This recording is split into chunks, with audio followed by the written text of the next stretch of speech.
बहुत समय पहले अयोध्या नगरी में राजा दशरथ का राज्य था।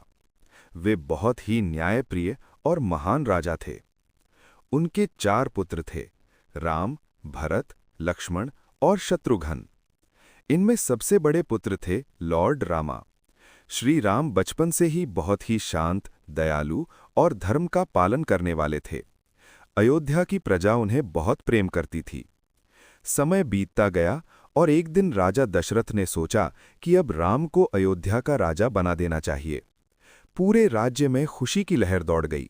हर जगह उत्सव की तैयारी होने लगी। लेकिन तभी एक बड़ी घटना घटी।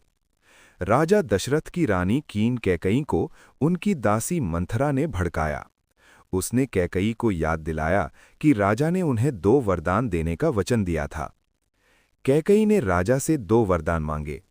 पहला कि उनका पुत्र भरत राजा बने और दूसरा कि राम को 14 वर्ष के लिए वनवास भेज दिया जाए। ये सुनकर राजा दशरथ टूट गए, लेकिन उन्होंने वचन दिया था, इसलिए उसे निभाना पड़ा। जब राम को ये बात पता चली तो उन्होंने बिना किसी दुख के पिता के वचन को निभाने का निर्णय लिया।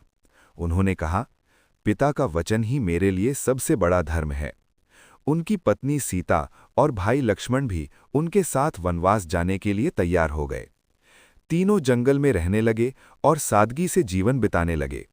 वनवास के दौरान एक दिन लंका के राजा रावण ने माता सीता का अपहरण कर लिया और उन्हें लंका ले गया। जब राम को यह पता चला तो वे बहुत दुखी हुए, लेकिन उन्होंने हार नहीं मानी। उन्होंने वानर सेना के साथ मिलकर लंका पर चढ़ाई की। इस युद्ध में राम की मदद की महान भक्त हनुमान ने। हनुमान जी ने समुद्र पार करके सीता माता का पता लगाया और राम का संदेश उन्हें दिया। इसके बाद राम ने लंका पर हमला किया और भयंकर युद्ध हुआ। अंत में श्री राम ने रावण को पराजित किया और धर्म की जीत हुई। राम माता सीता और लक्ष्मण के साथ अयोध्या लौट आए। उनकी वापसी पर पूरे राज्य में दीप जलाए गए। इसी खुशी में आज भी लोग दिवाली मनाते हैं। कहानी से मिलने वाली सीख: हमेशा सत्य और धर्म का साथ देना चाहिए। माता पिता के वचन का सम्मान करना चाहिए। बुराई कितनी भी शक्तिशाली क्यों न हो, अंत में जीत हमेशा अच्छाई की होती है।